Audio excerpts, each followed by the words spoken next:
Welcome to My Long Island TV. From Manhasset to Montauk, we have traveled our communities to bring you the following events. I'm your host, Waldo Cabrera. My Long Island TV starts now.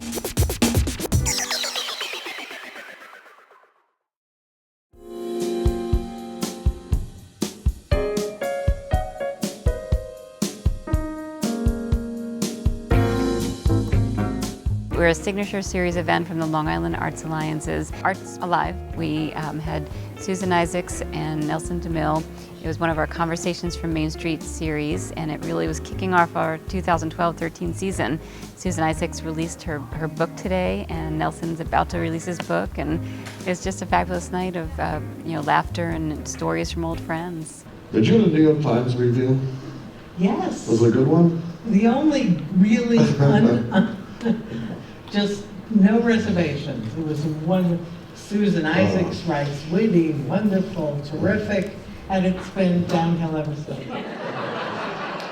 We've had them here before, so we knew that there's going to be this great dynamic on stage. We knew they were great friends, and success makes them both they're both very humble and wonderful, and have great dynamics with each other and the audience.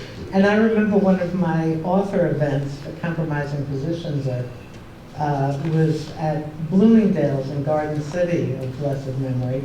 And I was seated at a long table between two escalators, and people came.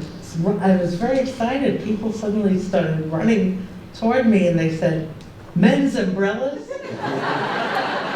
Landmark and the library have actually collaborated on a lot of the Conversations on Main Street programs. The scene, the fact that they're comfortably seated in two chairs and that you feel like the audience is just sitting with them in the living room, was a wonderful way for us to listen to their conversation and still feel a part of it. The minute I finished Goldberg Variations, I said to my husband, "That is it. I'm finished. I am finally going to take a period of time and do nothing.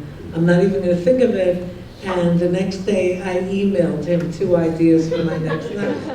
Her dialogue is very natural. She's very funny in her books as she is in real life. So you just get captured into her storytelling very quickly. And with Nelson, he's just a page turner.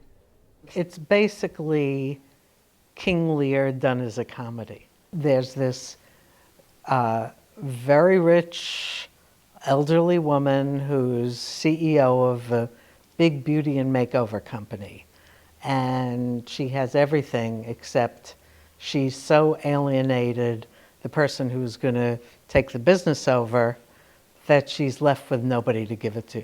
So she summons the 3 grandchildren, all 20-somethings, to Santa Fe where the business is, and says, "I'm going to speak to you over the weekend. We'll spend some time together, and at the end of it, I'm going to choose one of you and only one to inherit." And 1, 2, 3, they all say no.